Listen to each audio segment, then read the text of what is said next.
جزاک اللہ۔ علی بھی اگلا سوال ہے، جامع ترمذی کی حدیث نمبر 2154 میں 6 طرح کے لوگوں پر لعنت کی گئی ہے، پلیز اس حدیث کی شرح اپنے الفاظ میں فرما دیں، کیونکہ علماء حضرات اس طرح کی باتوں پر کاؤنٹر کویسچن کرنے کی وجہ سے فوراً آگ بگولا ہو جاتے ہیں اور فوراً گستاخ بول دیتے ہیں۔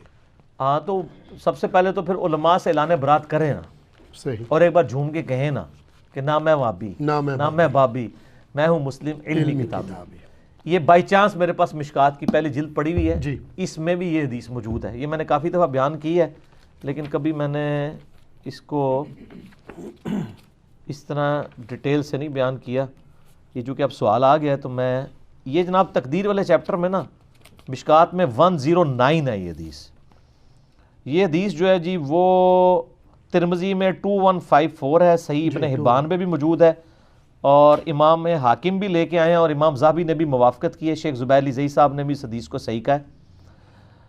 سید عائشہ سلام اللہ علیہا بیان کرتی ہیں کہ رسول اللہ صلی اللہ علیہ وآلہ وسلم نے فرمایا 6 قسم کے لوگوں پر میں نے لعنت کی اور اللہ نے بھی لعنت کی، اور ہر نبی کی دعا قبول ہوتی ہے، یعنی اللہ کی بھی لعنت ہے اور نبی کی بھی لعنت ہے، اور یہ لعنت قبول شدہ لعنت ہے۔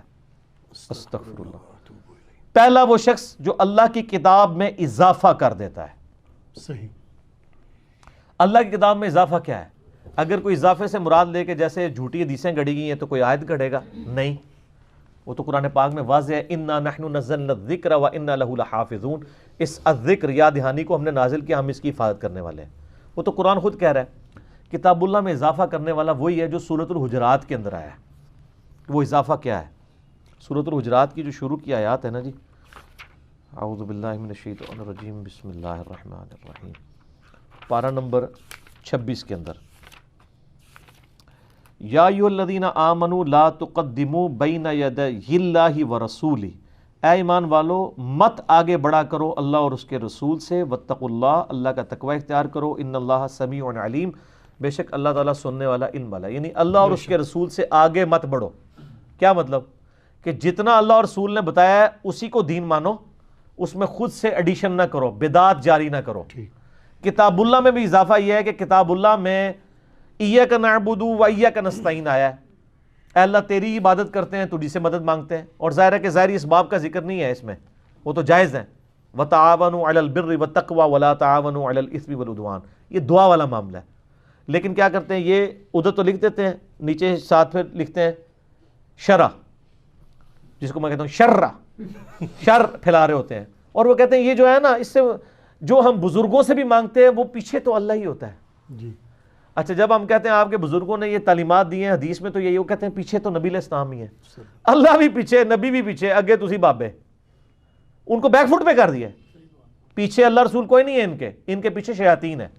تو یہ جب قرآن کی آیت کی تفسیر کو کاؤنٹر کرتے ہیں تو وہ کتاب اللہ میں اضافہ کرتے ہیں، اور بخاری مسلم میں حدیث ہے میری امت میں وہی خرابیاں پیدا ہوں گی جو یہود و نصارہ میں ہوئی تھی، اگلے لوگوں میں قدم با قدم بالشت بر بالشت، حتیٰ کہ اگلے لوگوں میں سے کوئی گوہ کے سوراخ میں داخل ہوا، میری امت بھی وہی کام کرے گی۔ صحابہ نے پوچھا یہ اگلے لوگوں سے مراد یہود و نصارہ؟ آپ نے فرمایا وہ نہیں تو اور کون ہے؟ یہود و نصارہ کی جتنی خرابیاں قرآن اور سنت میں آئی ہیں وہ سب کی سب اس امت میں منوان پوری ہوں گی اجتماعی طور پہ۔ اس سے مراد فیشن نہیں ہے، کیونکہ جامعہ ترمذی میں حدیث ہے غزوہ حنین کے موقع پر نبی علیہ السلام ایک جگہ سے گزر رہے تھے اور راستے میں ایک درخت آیا جہاں مشرکین عرب اپنے جنگ میں فتح پانے کے لیے اس کے ساتھ اپنی تلوار کو لٹکاتے تھے تھوڑی دیر کے لیے، اور ان کا عقیدہ تھا کہ اس سے فتح ہو جاتی ہے۔ تو صحابہ نے کہا یا رسول اللہ آپ بھی ہمارے لیے ایک درخت مقرر کر دیں، ہم بھی اس پہ تبرک کے لیے تلواریں لٹکائیں۔ وہ ذات انوات اسے کہا جاتا تھا۔ آپ فرمایا سبحان اللہ، اللہ پاک ہے، یہ کتنی بڑی بات تم نے کر دی۔ اس میں محذوف تھا عما یشرکون، اس شرک سے جو یہ بات کی تم نے، اور تم نے تو وہی بات کر دی جو حضرت موسیٰ علیہ السلام کے ماننے والوں نے کہا تھا کہ اے موسیٰ علیہ السلام ہمارے لیے ایک بت مقرر کر دیں، ہم اس پہ اعتکاف کریں، یعنی اللہ کو تو ہم دیکھ نہیں سکتے۔ سورۃ الاعراف آیت نمبر 138 حضور نے تلاوت کی، آپ نے فرمایا تم نے تو وہی کام کیا ہے، انہوں نے بچڑے کو خدا بنایا تھا، تم کہہ رہے ہو درخت مقرر کر دیں، حالانکہ درخت انہوں نے عبادت کے لیے مقرر نہیں کروانا تھا، صرف برکت کے لیے۔ اور آج بھی آپ کی امت جو ہے نا وہ ٹاکیاں باندھ رہی ہے درختوں پہ، کام پھر بھی چک کے رکھے ہے۔ وہاں پہ آپ نے فرمایا تھا کہ تمہارے اندر وہی خرابیاں پیدا ہوں گی جو اگلوں میں، کیونکہ یہاں پہ بریلوی مولوی کہتے ہیں اگلوں سے مراد فیشن ہے۔ فیشن نہیں سر، اس حدیث کا شان نزول کہہ لیں یا مقام فرمان ترمذی میں موجود ہے، ایک شرکی ایکٹیویٹی پہ آپ نے فرمایا تھا۔ اب آپ ادھر آ جائیں، قرآن کا ٹیکسٹ تو اللہ نے محفوظ کیا تھا، لیکن اس کی تفسیر کے اندر مولوی گھس گیا، اتنی تفسیریں لکھ کے مر گئے ہیں، بابوں کو پکارتے ہیں، حالانکہ قرآن میں لکھا ہوا ہے کہ اللہ کو پکارنا ہے۔ جی تو یہ کتاب اللہ میں اضافہ اور تعریف کرنے والے ہیں۔ میں خیر اس ٹاپک پہ صرف ایک اس حصے پہ ہی نہ 1 گھنٹہ بول سکتا ہوں، اتنا ہی کافی ہے۔ دوسرا ہے جی اللہ کی تقدیر کو جھٹلانے والا، یعنی امت میں 2 فرقے ہیں نا، قدریہ وہ ہیں جو تقدیر کا انکار کرتے ہیں، جبریہ وہ ہیں جو کہتے ہیں انسان مجبور محض ہے۔ اہل سنت کا منہج درمیان میں ہے کہ کچھ چیزوں کا اللہ نے ہمیں اختیار دیا ہے، کچھ میں ہمارا کوئی اختیار نہیں، یعنی میں اپنے ماں باپ چوز نہیں کر سکتا، اپنی رنگت، اپنا جسم، ڈیل ڈول، اور اسی طریقے سے میں اپنی زندگی کی لینتھ، یہ سب اللہ نے مقرر کی ہوئی ہیں۔ ہاں نیک اعمال جو اللہ نے مجھے حکم دیا ہے وہ میں چوز کر سکتا ہوں، اس کا اللہ نے مجھے اختیار دیا ہے۔ انا ہدینہ السبیل اما شاکرا و اما کفورا، ہم نے ہدایت کا راستہ واضح کر دیا ہے، چاہے تو نہ شکری کی روش اختیار کرو، خواہ جو شکر گزاری کی روش۔ تو تقدیر میں وہ چیزیں داخل ہیں جن کا آپ کو حکم نہیں دیا گیا، آپ اس کے پابند ہیں، گیون سرکمسٹانسز، شاکلہ جسے کہا جاتا ہے، اور باقی چیزیں آپ کے اختیار میں۔ تو تقدیر کا انکار کرنے والا بھی، وہ تو ابو داؤد میں حدیث ہے، میری امت کے مجوس ہیں، مر جائیں جنازہ نہ پڑھو اور بیمار ہو جائیں عیادت نہ کرو، جو تقدیر کے منکر ہیں۔ اور صحیح مسلم میں عبداللہ بن عمر فرماتے ہیں کہ اگر یہ احد پہاڑ کے برابر سونا بھی خیرات کر دیں، جو تقدیر کے اچھے اور برے ہونے پر ایمان نہیں لاتے، یعنی اچھائی اور برائی تکالیف اللہ کی طرف سے ہی آتی ہیں، اللہ نے ہی تقدیر میں چیزیں لکھی ہوئی ہیں، جس طریقے سے وہ ایگزیکیوٹ ہونی ہے، کرتا انسان ضرور خود ہے، لیکن اللہ تعالیٰ کے علم میں پہلے سے ہے۔ طاقت کے بلبوتے پر مسلط ہونے والا شخص تاکہ کسی عزت والے کو ذلیل کر دے، اے وجہ جدید شرع نہیں کر دے، تو ان سے پوچھے طاقت کے بلبوتے پہ اس امت پہ کون مسلط ہوا ہے؟ صحیح، اس وجہ سے سر وہ گستاخی کا فتویٰ لگاتے ہیں۔ طاقت سے اس امت پہ وہی مسلط ہوا ہے جس کے بارے میں ہم چیپٹر کلوز کر چکے ہیں 5B لکھ کے، واقعہ کربلا کا حقیقی پس منظر 72 صحیح الاسناد حدیث کی روشنی میں آپ اس میں دیکھ لیں۔ صحیح بخاری میں حدیث موجود ہے 4827، ویسے تو فی البدی میں 1 گھنٹہ اس پہ بولتا جاؤں گا، 4827 کہ حضرت معاویہ رضی اللہ تعالیٰ عنہ نے اپنی وفات سے 4 سال پہلے تلوار کے زور پر اپنے بیٹے کے لیے بیعت لی اور صلح حسن کے اس عہد کو توڑ دیا کہ امت کو شورا کے حوالے کریں گے۔ انہوں نے تلوار کے زور پر مروان بن حکم سے خطبہ دلوایا کہ اللہ تعالیٰ نے امیر المومنین کو، معاویہ بن ابی سفیان کو ایک جو ہے وہ بات سجھائی ہے امت کے وسیع تر مفاد میں، وہی صاحب ہے میرے عزیز ہم وطنوں، جی وہی ہے کام، وہی ہے۔ تو امت کے وسیع تر مفاد کے اندر وہ چاہتے ہیں کہ اپنے بعد اپنے بیٹے کو نامزد کر دیں، ٹھیک ہے۔ یہ پوری پھر حدیث سنن نسائی الکبریٰ میں بھی مستدل حاکم میں ملتی ہے، جیسا کہ ابو بکر نے بھی تو عمر کو کیا تھا۔ عمر کو ابو بکر کا بیٹا تھا، دیکھو کڈی بڑی کہانی کرائی، کہانیاں ادو بھی لوگ کراندے سن۔ تو وہاں پہ حضرت ابو بکر کا بیٹا کھڑا ہو گیا، عبد الرحمن بن ابی بکر، اس نے کہا سیدھی طرح کیوں نہیں کہتا کہ تیرا امیر المومنین کیسر و کسرا کی طریقے پہ عمل کرنا چاہتا ہے، ابو بکر اور عمر کے طریقے پہ نہیں۔ یہ کیسر و کسرا کا طریقہ ہے کہ باپ مرے اور بیٹا حاکم بن جائے۔ ابو بکر اور عمر تو آپس میں کوئی رشتہ دار بھی نہیں تھے، ڈائریکٹلی میرٹ کے اوپر بنے تھے۔ انہوں نے کہا پھڑو انہوں گرفتار کرو امت کے وسیع تر مفاد میں، تو وہ حضرت عائشہ کے حجرے میں چھپ گئے۔ اس وقت کم از کم اتنی یاد تھی کہ حضرت عائشہ کے لوگ ریگارڈ کرتے تھے کہ، تو لیکن اس کا غصہ ٹھنڈا نہیں ہوا، اس نے باہر سے کہا کہ ابو بکر کے بیٹے تو وہی ہے نا جس کے بارے میں قرآن میں آیت نازل ہوئی تھی سورہ احقاف کی، کہ یہ کہتا ہے کہ جب میں مر کے مٹی ہوں گا تو مجھے دوبارہ زندہ کیا جائے گا۔ یہ اگلے لوگوں کی سٹوریاں تم مجھے سناتے ہو، کہانیاں، یہ کافر تو ہی تھا نا وہ جس کے بارے میں قرآن کی آیت نازل ہوئی۔ پھر حضرت عائشہ سے صبر نہیں ہوا، انہوں نے کہا اسکت، خاموش ہو جا، آل ابی بکر کے بارے میں کوئی آیت نازل نہیں ہوئی ہے سوائے میری برات کے لیے سورہ نور کی جو آیات نازل ہوئی تھی جو مجھ پہ تہمت لگی تھی۔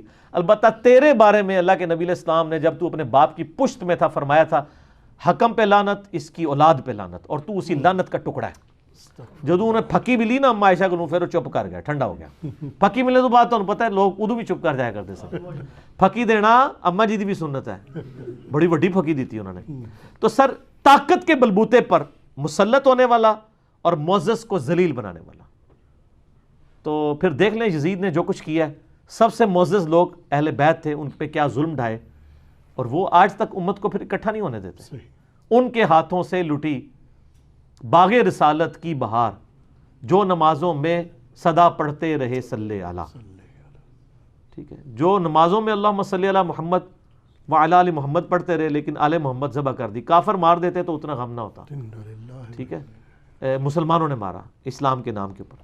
تو بال 5B پڑھ لیں تو آپ کو پتہ چل جائے گا یہ کون کون لوگ اس میں ملوث ہیں.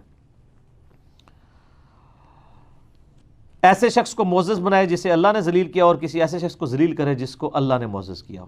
تو اس کی آپ کو آل امیہ اور آل عباس دونوں اس کی پریکٹیکل مثال ہے. اس کے بعد ہے اللہ کے حرم کی بے حرمتی کرنے والا. سر یہ بھی 5B میں لکھا ہے. اللہ کے حرم کی بے حرمتی ہم نے تو اپنی زندگی میں ہوتے کوئی نہیں دیکھی ہے, سوائے ایک وہ سعودیہ میں جو واقعہ ہوا تھا تو جو پاکستانی فوج گئی تھی اور وہ قبضہ انہوں نے کر لیا تھا. ادروائز تاریخ اسلام میں تو یزید نے سب سے پہلے منجنیق سے جو ہے وہ پتھر برسائے ہیں. صحیح مسلم میں موجود ہے. غلاف کعبہ بھی جل گیا اور حضرت اسماعیل علیہ السلام کے وہ جو قربانی کے لیے جو مینڈا آیا تھا اس کے سینگ سر وہ پچھلے 3500 سال سے خانہ کعبے کے دروازے پہ لٹکے ہوئے تھے, وہ بھی جل گئے. جی ٹھیک ہے. تو پھر مدینہ شریف کے ساتھ چونکہ حضرت حسین کی شہادت کی وجہ سے اہل مدینہ ناراض ہو گئے تھے, انہوں نے یزید کی بیعت توڑ دی تھی. سر وہ بریلوی دیوبندی اہل حدیث شیعہ نہیں تھے, وہ یا صحابہ تھے یا تابعین تھے. اس میں میرا علی الحسن نقوی صاحب کے ساتھ کوئی 6 گھنٹے کی نشست ہے. 157A اور B, کربلا اور محرم اور سنی شیعہ کنفلکٹ پہ 100 سوالات, جس کے کلپس ماشاءاللہ ملینز آف پیپل تک پہنچے ہیں. بلکہ وہ تو فیض جاری ہے, ہر آئے دن وہ تازہ ہو جاتا ہے. کبھی کوئی اس کا کوئی کلپ کاٹ کے چڑھا دیتا ہے, کبھی کوئی چڑھا دیتا ہے. تو ان لوگوں نے مکے کی حرمت کو پامال کیا. اس کے بعد جب اہل مدینہ نے بیعت توڑی تو مدینے کے اوپر چڑھائی کی. واقعہ حرہ کہتے ہیں, جس کے اندر جو ظلم ہوا یعنی وہ بیان کرنے سے زبان کانپتی ہے. تو یہ اللہ کے حرم کی بے حرمتی ان لوگوں نے بھی کی. اس کے بعد آخری چیز تو آپ دیکھ لیں, پھر اس کی تو آپ نے خود ہی اب تفسیر کرنی ہے. میری اولاد کی بے حرمتی کرنے والا, یہ 5ویں چیز ہے. اولاد کی بے حرمتی کس نے کی ہے؟ آل امیہ نے. وہ 5B ریسرچ پیپر پڑھ لیں. مجھے زیادہ بولنے کی ضرورت نہیں, میں اتنا کچھ بول چکا ہوں کہ بار بار بولنے کی ضرورت نہیں ہے. اور پتہ لگ گیا کہ لوگ کیوں کتے ہار پہنتے ہیں اگوں اشارہ کرنے واسطے, کیونکہ ادھی حدیث ہی انہوں نے گاٹے فٹ ہو رہی ہے. ٹھیک ہے جی. معزز کو ذلیل اور ذلیل کو معزز کرنے والا, اللہ کے حرم کی بے حرمتی کرنے والا, میری اولاد کی بے حرمتی کرنے والا, اور آخر ہے میری سنت کو ترک کرنے والا. سنت کو ترک کرنا حقیر سمجھ کے, یہ بڑا جرم ہے. یہ سنت کو بدل کے بدعت جاری کرنا وہ بڑا جرم ہے. تو وہ بھی آل امیہ نے کیا. ممبروں پہ سب و شتم کرایا سیدنا علی کے اوپر اور کئی سنتیں بدل دی. تو یہ تو اجماع امت نے جناب حفاظت کی ہے اس دین کی, ادروائز ان لوگوں نے تو بیڑا غرق کر دیا تھا. یا سیدنا علی کے دور کے اندر کچھ ریفارمز ہوئیں جس کی وجہ سے کچھ سٹیبل ہوا یہ معاملہ. تو سر یہ وجہ تھی. اس ایک حدیث کی تفسیر پہ نا سر پوری ایک تحقیقی مجلس ہو سکتی ہے 2 گھنٹے کی, لیکن میں نے موٹا موٹا آپ کو حدیث پڑھ کے بتا دی, اور اس کے بعد آپ خود فیصلہ کر لیں. سنت کے معاملے میں تھوڑا سا بتا دوں, ان سنتوں سے مراد وہ سنتیں نہیں ہیں جو نفلی باتیں ہیں. یعنی اب یہ جو 12 سنتیں موقع چھوڑنے والا کوئی اس میں لانتی نہیں ہوگا, وہ تو اللہ کے نبی نے خود مشروع نہیں کیا ہے. سنت کو حقیر سمجھنا اور ایسی مشروع سنت کا مذاق اڑانا, یعنی محدثین نے اس کی شرح کی ہے. جب نبی علیہ السلام خود چھوڑ دیتے تھے ایک چیز تو ظاہر ہے کہ وہ پھر امت کو انہوں نے بتا دیا نا کون سی چیزیں مشروع ہیں, کون سی چیزیں جو ہے نبی علیہ السلام کی مبارک عادت کے طور پہ بھی کچھ تھی. مثلا تہمد پہننا, ایک بندہ تہمد نہیں پہنتا تو اب اس کو لانتی تو نہیں ہم کہیں گے. کچھ آپ کی مبارک عادتیں تھیں, کچھ آپ علیہ السلام نے اس کو دین کے طور پہ تعلیم کیا لیکن کمپلسری نہیں کیا, کچھ چیزوں کو کمپلسری کر دیا. جیسے میں آپ کو بتاتا ہوں, بخاری مسلم میں حدیث ہے کہ یہود و نصارہ کی مخالفت کرو, وہ داڑیاں رنگتے نہیں, تم داڑیاں رنگو. ٹھیک ہے. اس حدیث کے ظاہری الفاظ سے تو لگتا ہے جو سفید داڑھی کو رنگ نہ کرے سرخ مہندی وغیرہ لگا کے تو وہ تو یہود و نصارہ کی پیروی کر رہا ہے. لیکن اسی حدیث کے راوی حضرت جابر بن عبداللہ بھی ہیں اور سیدنا علی بھی ہیں, اور ان دونوں کی اپنی سفید داڑیاں تھیں. تو اس سے پھر محدثین نے کہا کہ اگر صحابی خود عمل نہیں کر رہا, مراد یہ ہے کہ یہ سرخ داڑھی کی صرف ترغیب ہے, اگر کوئی سفید بھی رکھنا چاہے تو رکھ سکتا ہے. یہ جو ترغیب ہے یہ ایک افضلیت کے طور پہ ہے, کمپلشن کے طور پہ نہیں ہے. ٹھیک ہو. علی بھی اگلا سوال ہے, سورہ